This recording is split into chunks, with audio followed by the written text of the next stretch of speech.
Hi, this is Privateer Station, and as Olexiy is traveling and not available for the last couple of days, we are continuing to catch up with the streams we missed around Christmas time. So today we bring you day 303, as always, in a conversational format between Olexiy Arestovych, advisor to the Office of the President of Ukraine, Lieutenant Colonel, and Mark Feygin, Russian opposition politician. Enjoy.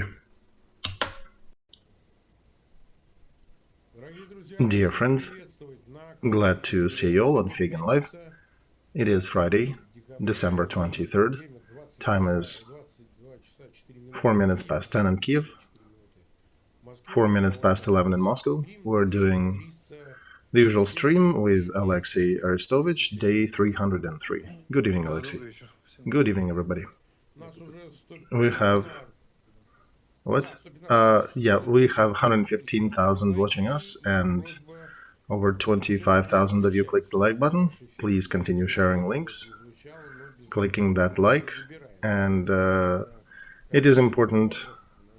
If you do share, if you help promote the stream, we get higher in YouTube recommendations, so that is crucial. That is as little as you could do to help us continue. And do not forget to subscribe to Mark, to Olexiy Arestovich, and to the Privateer Station if you are listening or watching that in English language.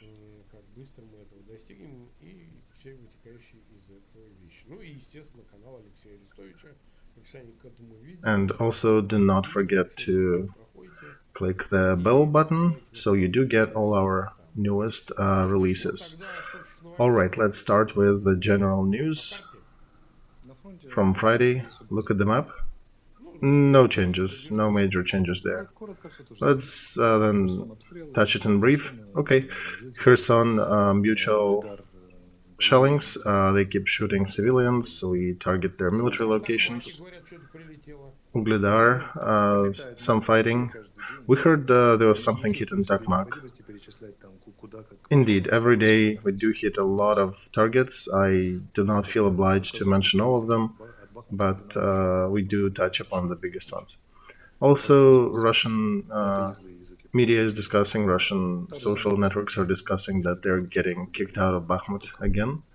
And the same struggle between Kremenaya and up north. So there's no change in the front line, however. Can, Olexiy, we call it an operative pause, perhaps? Right, Mark. Yeah, it is operative pause, but tactically it's not a pause, for sure, because the stream of social media very often starts to remind me of streaming necrolog. Dead, dead, dead, dead, mostly near Bakhmut. And I can only imagine what it would look like on the Russian side if they were open. Well, we did hear that we exceeded 100,000 casualties from the Russian side, right?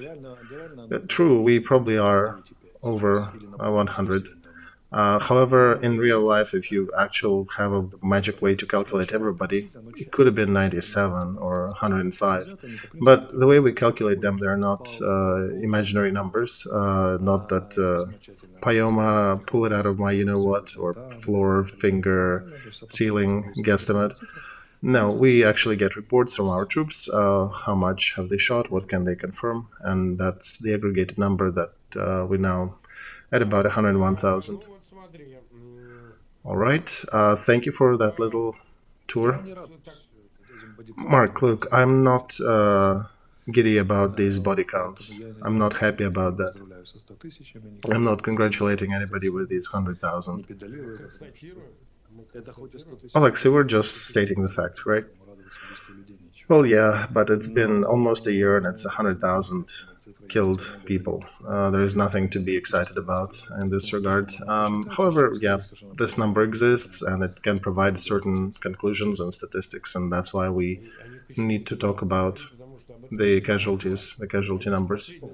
Olexiy, we also have to talk about them because Moscow is not talking about them. Last time they published something, they said they had 5,000 dead, 5,600. And with that mark, a third of Russians, according to recent social polling, said that in their vicinity, in their close ring of friends, they have somebody who is either dead or wounded. So you can even calculate that. You can imagine the number of their losses.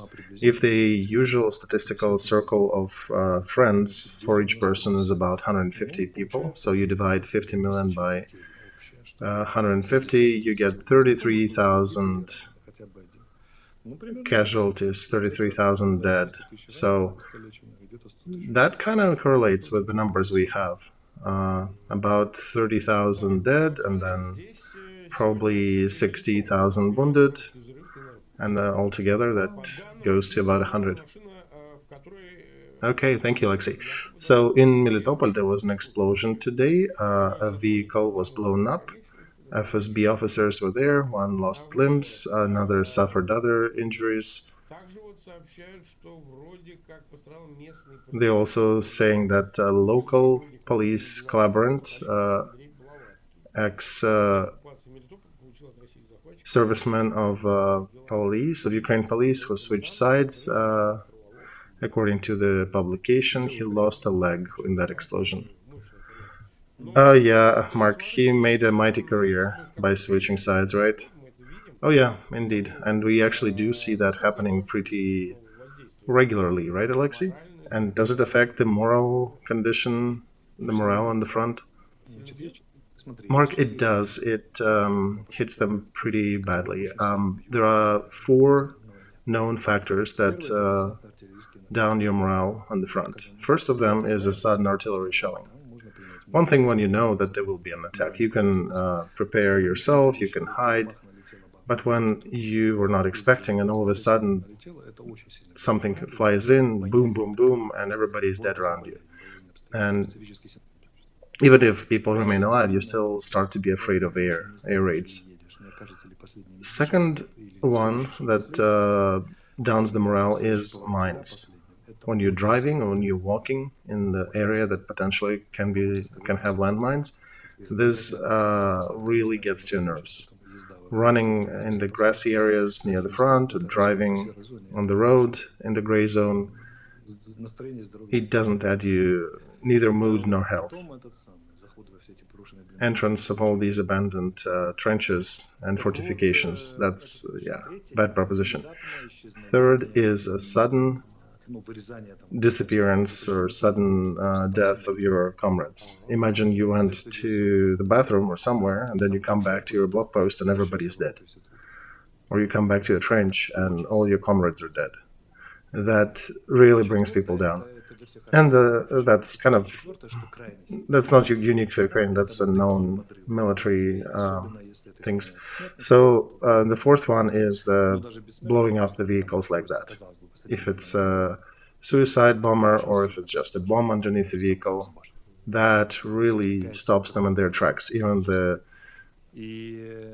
ones who've been brandishing their bravado in the open, they really go down quickly. And there's a big difference between sending a suicide, somebody volunteer to do that, or just pushing the button, right? The difference is you either need to find somebody who is prepared to be there, push the button, or fight, kill somebody there in person, or just somebody who can push the button. So that's easier to execute. And it really hits them and their morale too, because they now do not feel safe inside as well, not only on the front line. And that demoralizes them significantly. And amen to that. Thank you, Olexiy. Look at this news. Today, one of the advisors to the Office of the President of Ukraine, that one needs to be more accurate to the information influxes in the media field about especially attack from Belarus that is imminent. Yes, Mark, this is Dasha Zarevna. She's a charming lady and she's press secretary of Andrei Yermak. Her formal status is advisor. Informal, she's his specialist, his media specialist.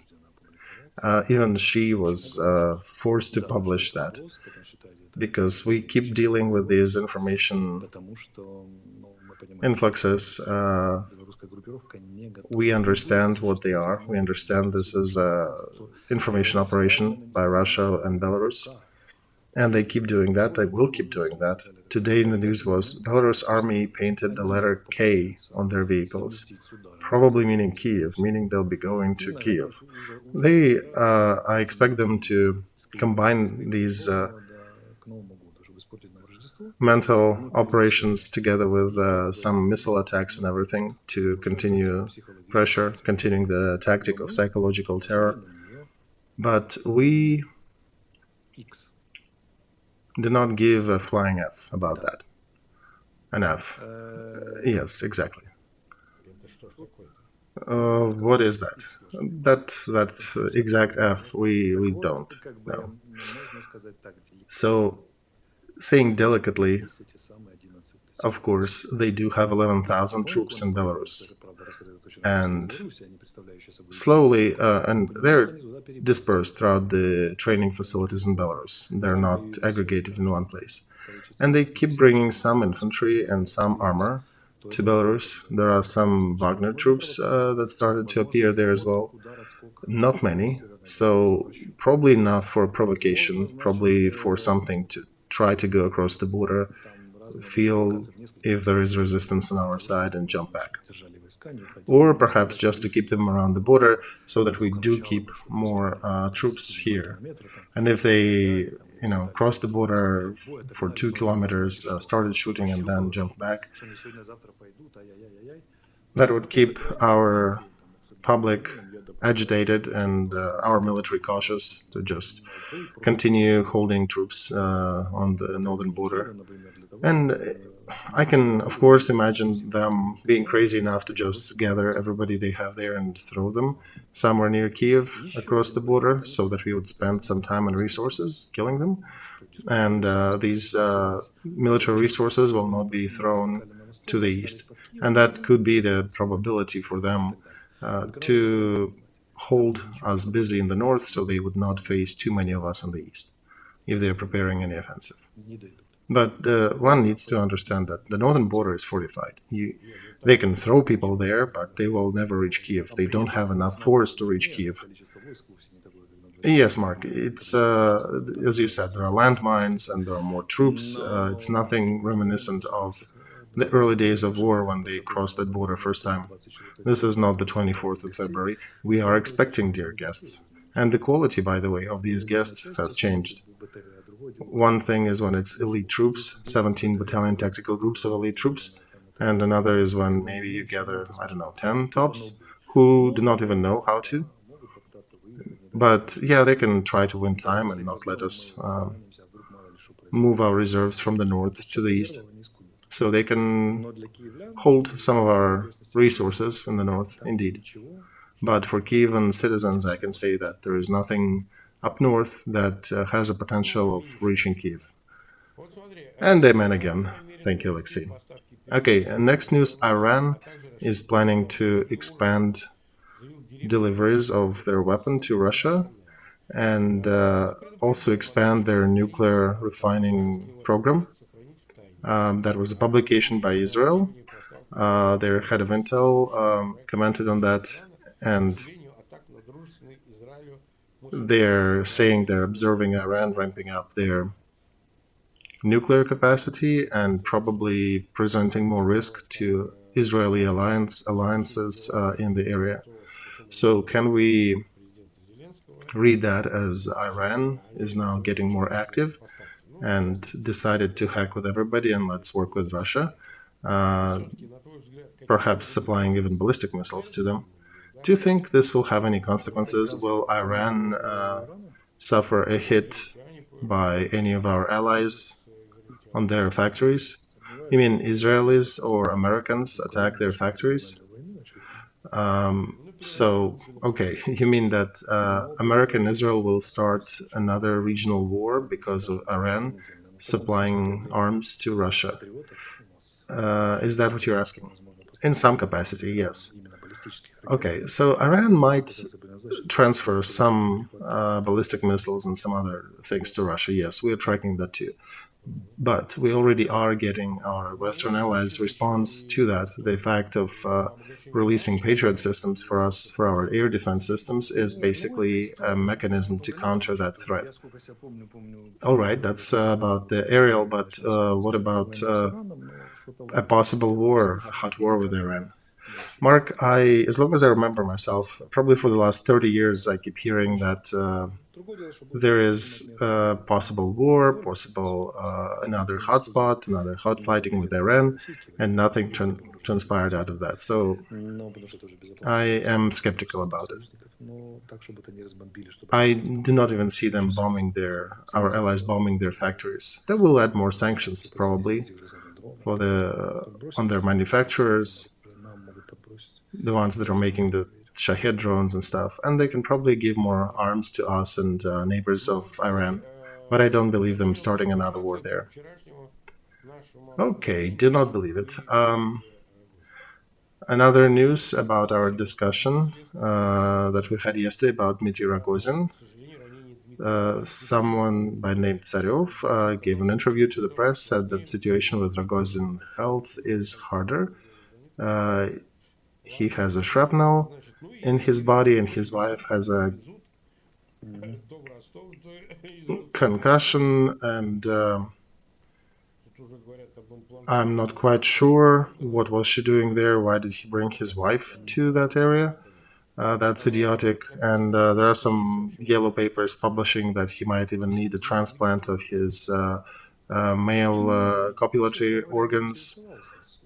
Frankly, frankly, Mark, I have not looked into that, into his root systems and what damage he suffered. I also heard some info that he was not exactly too badly wounded, that he might even come back to Donbass. But, we'll see that in a few weeks. He's not such a key figure to discuss his health. He should not be considered a figure equal to Churchill, right? He likes cognacs, but he's not the same caliber. Well, Olexiy, yes. At the same time, the bureaucrats of his level and higher can be good targets for Ukraine. Oh, Mark, that's not even an issue. Whenever we can reach them, we do. Yes, absolutely. If we know where they are, and if it is within our capacity. Okay, in the United States, they're saying the country can produce as many artillery shells of 152 millimeter caliber shells in a month that Ukraine wastes or uses on the battlefield in 2 days. So what's the real number? Wait, what are they saying? They're saying in this publication that Ukraine is spending in 2 days what America is capable to produce in a month. Mark, if that was true, we would have wasted everything already. We would have run out of all ammo. No, I'm just reading what I'm reading. No, this is the relation that Russia has. They shoot, that's what I heard, they shoot in 2 days what their military-industrial complex can produce in a month. And I'm of the impression that this publication maybe have heard me talking about Russian capacity and didn't figure out that it was about Russians, not about us. Because if we had that situation that they're describing, we would have run out of ammo a long time ago. We are definitely shooting more than NATO norms are anticipating for warfare of that kind, but not too many, not too much over that. And while we do not have all the ammo in the world that we need, we're pretty good. So I don't know. And we are getting more tools now. We now get JDAM bombs. You heard of those? With good targeting, they can be very accurate with only about 10-yard error. And for the bomb that has that's a 250 kilo or 500 kilo, 1,000-pound bomb, the crater from its explosion actually is bigger than those 10 yards. So that's negligible, and there is no target that would survive such a direct hit. Let me try to find a picture. So if we find if we get enough bombs to outfit with that equipment and turn them into JDAM, remember, it also can fly from the airplane for about 20 miles. So after the plane drops it, it goes airborne for about 20 miles and then hits the target. That would have been a very serious story. Let me try to find that. I'm still looking for it. All right. Adjacent to that, Putin visited Tula today. Have you seen that? Nope. What was he doing there? He was looking at military examples and the production there. According to his statement and the media statements in Russia, Putin reiterated that factory needs to be producing equipment faster and more and needs to meet the quantities and volumes set in their plans, and they need to continue working on improving the qualities. And they showed Putin in the production facility. Okay, so see that crater? That's 250 kilos, about 500 pounds. This is a big crater. And what about the shrapnel? How far do they go? The killing zone is up to 600 yards. And imagine 500 kilo or 1,000-pound bomb. That's even deadlier. So what can they respond with? I don't know. That computer game or whatever he was shown in Tula, maybe that's their counter to that. Oh no, they showed actually the video showed him on some armored vehicle. So after Putin initially announced that he is going to start a new big history, all capital letters, of the world, now they're showing him climbing onto the armored personnel carrier. Yeah, that's quite an achievement. Remember, there was one congressman from Russia who climbed into one and couldn't get out without help? Oh yeah, that was Rogozin, by the way. He got stuck. Well, maybe that same thing happens to Putin one day. One can only wish if he gets into that armored vehicle and then the workers of the factory just weld him, shut it down and shut it up and weld him in there and send him to the front. And yeah, I am reading some snippets about that visit, so I think, yeah, indeed, the task was to present his interest in the military production capacity. And then second, there are rumors and concerns that it might not have been real Putin, because the task of this figure visiting the factory was to present its health and that Putin is doing well. But there are some slight discrepancies in the visual appearance, so that's curious. American publication Daily Beast is another piece of news I wanted to discuss with you, Olexiy, that Ukraine is deploying a special PTSD program. What can you talk about that? What can you say about it? I do not have exact information about this program, but there is a general data that I know that PTSD is much easier to prevent than to treat. So prophylaxis is paramount. And this is done with the psychological preparedness of troops when they are going through training. And it's written in the books about that, a lot of it, that what's important is actual battle shooting, throwing grenades, riding on the tanks, driving tanks for the tankers, crossing the water boundaries, water barriers, going across the set of obstacles with imitations of explosions, fire, bullets. And even when you're training a platoon or a company with some battle shooting and actual environment, when they have to consider that their teammates are as well armed, and if they go astray, they might catch a bullet from their own comrades on the field. So all that, if you do it right, it does prepare your fighters to be more sturdy, to be better equipped for battle. In some cases, they even drip some napalm on their clothes and then take it out. So it's preparation like that. If you do it correct, it can bring down the PTSD probability by 70%. If you do not prepare your troops and you just throw them in the battle without any preparation, they catch that PTSD on the go. That's 100% surety that they will get it in one way or another. And then you spend a lot of money on good psychologists, including American psychologists, to try to rehabilitate them. And I believe that on the governmental level, government needs to find a way to provide psychological rehab for everybody who was at the front line, not just the military people on the front line, but also other groups, supplies and logistics, anybody who was involved in this war. Because even if you're not on the front, you're expecting a missile to hit you, or some artillery might fly in and kill you and your friends. So at the end of the war, the army will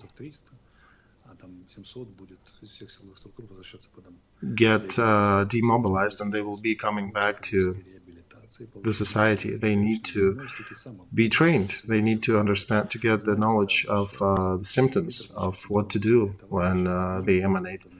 They need to know how to see that PTSD consequences in their comrades. And that's most of them. A group of them will need to get some treatment, and a smaller group will need to get the actual hardcore medical treatment. Why do big politicians avoid wars as long as they can? Smart politicians. Because each war, it traumatizes society for tens of years. Kids are being born with psychological issues, even though they were born after the war. For example, typical scenario in the countries of ex-USSR that went through the Second World War, because of a demographic situation with young males in these countries, the whole situation with families, with marriages changed. There are still consequences of the Second World War 70 years later. This war still affects people. And this war that we're fighting now will be affecting peoples of Ukraine and peoples of Russia till about 2060s at least. This can be remedied and minimized. Ill effects of this can be minimized. I don't know where we find so many psychologists. You'll need an army of those to treat everything, but we would need to rely on Israeli and American experience with treating PTSD, and government will need to invest a lot resources in that. But the general approach is that we do need to take care of that. So the thought is, if you prepare the troops properly in advance, it helps them to be battle-worthy at the front, and also simplifies their rehab later. And everybody who gets to the war front gets some sort of trauma, even if they don't emanate or display any symptoms. Even if you don't get any physical damage, you are psychologically damaged, because killing people is unnatural for humans. It is a hard ordeal. So that's my views on that matter. All right, thank you, Olexiy. 320,000 watching us, 99,000 click the like button. Similar statistics. Please do not forget to subscribe. And okay, another news. Representative of European Union, Charles Michel, gave an interview and said that there should be a mechanism developed of letting Russia go from, or expunging Russia from, Security Council of the United Nations. It's good, Mark, that this discussion started. Bureaucrats of his rank to start talking about that maybe half a year ago. It was considered to be a sci-fi. And right now we are at the precipice. They're already discussing the need to do that. And it reminds me at the beginning of war when we needed Patriots to block Russian missiles. We were getting shelled almost daily with 50 missiles throughout our territory, and we were getting answers that Patriots, oh, never, never, this is not possible, forget about it. And now, 6 months later, 9 months later, yeah, here they are. And of course, the discussion about overcoming the right of veto of Russia in the United Nations and expunging them from the Security Council, this is important. This is a good discussion, and sooner or later it will turn in action. On the West, that's the usual how it happens. At first, these topics appear in the public media zone, and then they eventually convert into the real action. And that correlates with that acknowledgement of Russia being the aggressor country and recognized as that instead of being recognized as a country sponsor of terrorism. So America is looking for, and Europe are looking for roundabout ways to name Russia and to do some advance the sanctions on it. Well, Mark, the status of aggressor, according to American law, if the country is recognized as a terrorist state, there's a lot of instruments that immediately need to start working to sanction everybody who works with that country, basically crippling every country in the world that is trading with a terrorist state. And it's the main difference between Europe and America. In EU, this is just a symbolic gesture. They can acknowledge a country as a terrorist state. In America, that also has a whole other steps and mechanisms that need to be engaged. And if they acknowledge Russia as a terrorist state, they would need to throw a lot of resources into putting sanctions on the trade between India and Russia and China and Russia. And that would mean a sharp confrontation between the United States and India and China. And they're not ready for that yet and don't want that to happen. But the status of aggressor country, this is the first time, and it doesn't require them to slap definite sanctions, but it does open a door for that. So they don't have to, but they can choose what to do. They can choose the degree of which they affect Russia with new sanctions and ways to limit Putin's capabilities without quarreling with India and China, which is good.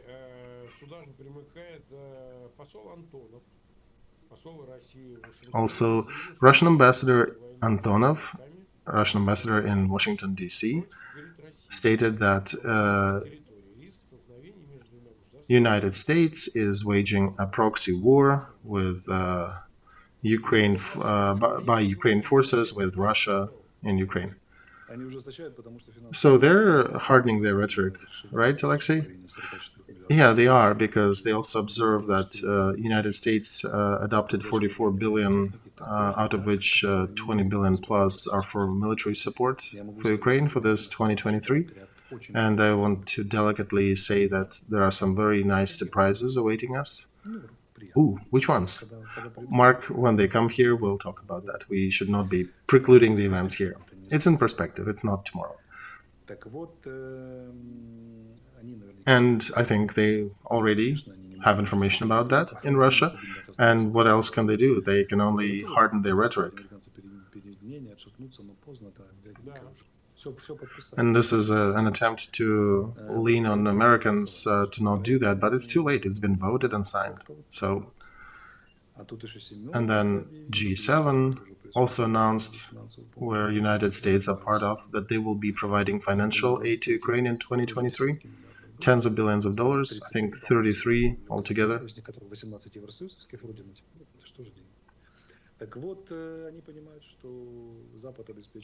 So probably 18 from EU. And the West basically guarantees that Ukraine has a budget and is not losing. And the decisions on the West are definitely showing that Russian attempts to bring that war into some dead end, stalemate, they're not fly. No, Russia is fighting to do that because for them that's one of the winning strategies. After which everybody needs to start discussing. I want to say that no, this will not happen. 1.2 million of Ukrainian enforcement personnel, all kinds, military, police, special services. It will preclude Russia from getting to that stalemate, regardless of how many they bring, how many waves of mobilized they bring to the front. We will grind these 200,000 that they're throwing now, even if they bring another 300,000. Ill-equipped as they are, even if we won't have any shells or any armored vehicles, with 1.2 millions, we'll kick them out. It'll be bloodier and a bit different warfare, but Russians do not have a single chance of transferring that into a stalemate. We will take them out, one way or another. What else can they do? They can just do the rhetoric, and that's what they're doing. All right, we're almost at a time. There is destiny of Mikheil Saakashvili that we discussed in a previous day. So Mikheil sent a letter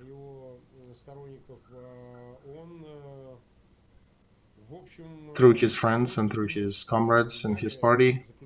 And also they transferred the document about toxicology report.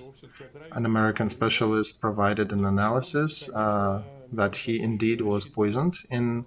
According to his blood data, he was poisoned in this prison, and he's relying on us and other people to support him. Anybody who can, because he's really feeling bad. Yeah, Mark, they're basically killing him. I agree. They have poisoned him and they are killing him. Look, so I don't know their procedures in Georgia. I know there is court proceedings ongoing, but I still do not see why cannot they allow this person who is in bad shape, in bad health, to recover. We are expecting authorities of Georgia to provide some answer. They can keep ignoring our requests, but the problem is very significant because the questions of human rights, they're not internal questions. This is not the matter of interfering with internal politics of the country. They have international prerogatives. And yeah, we should articulate that sharply, Mark. Internal policies and internal investigations, they are definitely prerogative of Georgia, but questions related to human rights and human survival, these are different questions. And here, I want to repeat once again, the powers of Georgia would definitely or should definitely want to keep him alive, because they will never be able to wash his death from their portfolio, from their history. And if they want to become part of anything in Europe, they need to avoid that scenario by any means necessary. And here, personally, I can say that I can vouch for him not fleeing, being available for further prosecutions, just whatever you guys need to carry out. But he needs to be taken out of the prison environment into a proper hospital, probably a third country hospital, to get treatment. And yes, thank you, Olexiy, because we do need, if we do not get any reaction from Georgian government, we still need to continue pushing on them, because any sentencing to the person who is lying in bed and participating in that process from bed, we haven't seen that for a while, right? One thing is Russia, when what they're doing there with political prisoners, but Georgia is pretending to be a different country. So we do not understand them ignoring that human rights situation. We have our own explanations. We have friends from Georgia who are explaining that the details about it, but it's unacceptable what they're doing to Mikheil. So what they're proceeding there with is definitely not acceptable. He's not of a good health. His health was undermined, and it's very not clear why is Georgia doing that. and Mikheil has been in prison for over a year already. So we do want some reaction from Georgian government, and from our side, me and Olexiy will turn to various international organizations. Thankfully, I do have contacts, and I know people how to address, and I know processes how to address these organizations, because this is a crime to carry out criminal proceedings like that with a person who is dying, whose health is fading, to do it this way. So I will post that letter from Mikheil into my channel. His handwriting is pretty poor. He's definitely not healthy.